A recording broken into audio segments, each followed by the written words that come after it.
Good day, everyone. My name is Princess Anay Bardokelio, and I am a second year Bachelor of Science in Information Technology student. So today, I will be presenting my project entitled My First HTML Web Page. In this presentation, I will explain the HTML code that I use, the purpose of each HTML element, and how they work together to create my web page. So, the first line of my code is doctype HTML. So this is a declaration that tells the web browser that my documents is written using HTML5, which is the latest version of HTML.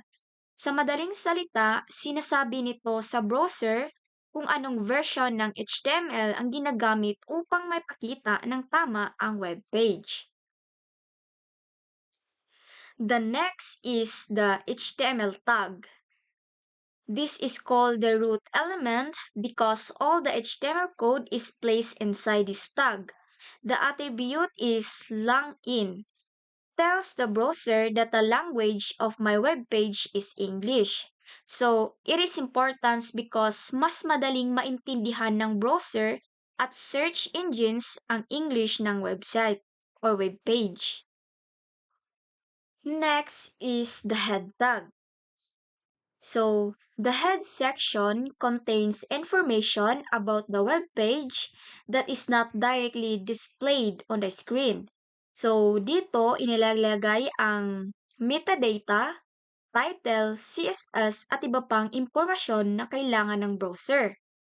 So, inside my head section, I use the meta tag.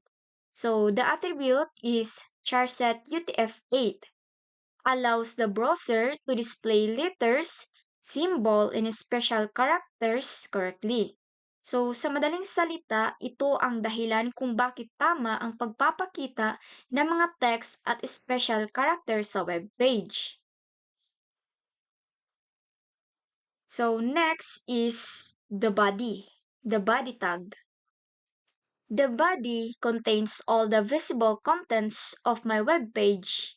Lahat ng nakikita natin sa screen, katulad ng headings, paragraph, images, at links ay nasa loob ng body tag. So, ipapakita ko sa inyo mamaya ang body. I use this tag for my main title, which is my first HTML web page. So, the H1 tag is the largest heading on the web page. Ito ang pangunahing pamagat ng aking web page, kaya mas malaki ang font nito kumpara sa ibang headings. So, next is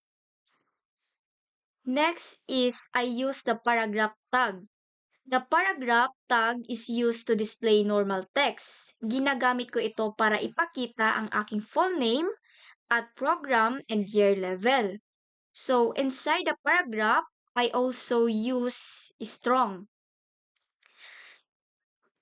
Strong is the tag makes the text bold. So, ginagamit ko ito upang bigyang diin ang mga mahahalagang impormasyon tulad ng full name at program and year level.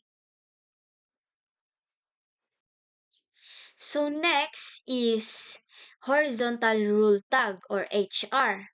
So this creates a horizontal line that separates the different sections of my web page. So, nagiging malinis at madaling basahin ang web page dahil nahahati ang bawat section. Next is H2.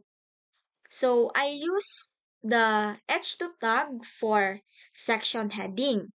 In my web page, I use for it for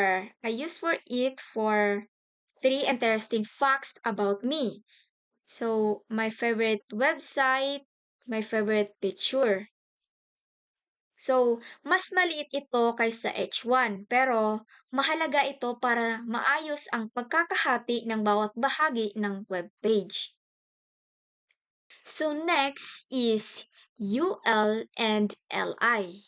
So, for my interesting facts, I use the unordered list or UL tag. So this creates a bulleted list. Inside it, I use the LI tag which stands for list item.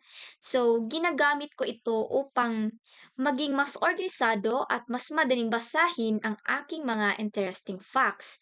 Like, for example, this. Next is Anchor.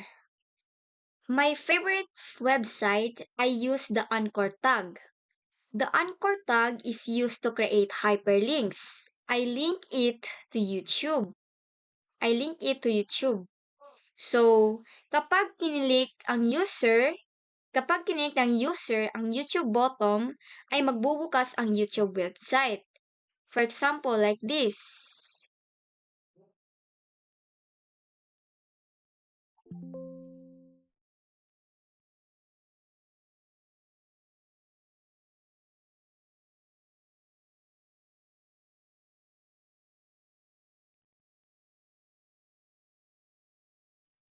Next is the image tag. So, this tag is used to display images on the web page.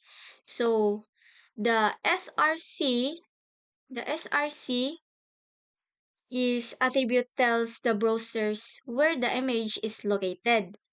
And the alt, the alt is attribute displays alternative text if the image cannot be loaded. And the width is attribute controls the size of images. So, sa aking webpage, naglagay ako ng aking favorite picture dahil gusto kong mabahagi ang isang larawan na may espesyal na kahulugan para sa akin. So, open up.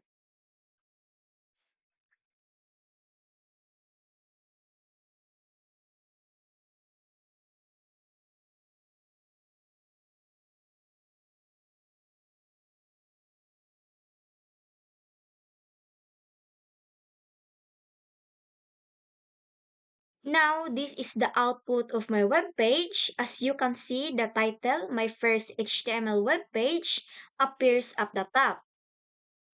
Below it are my personal information, including my full name and program. The horizontal lines separate the section.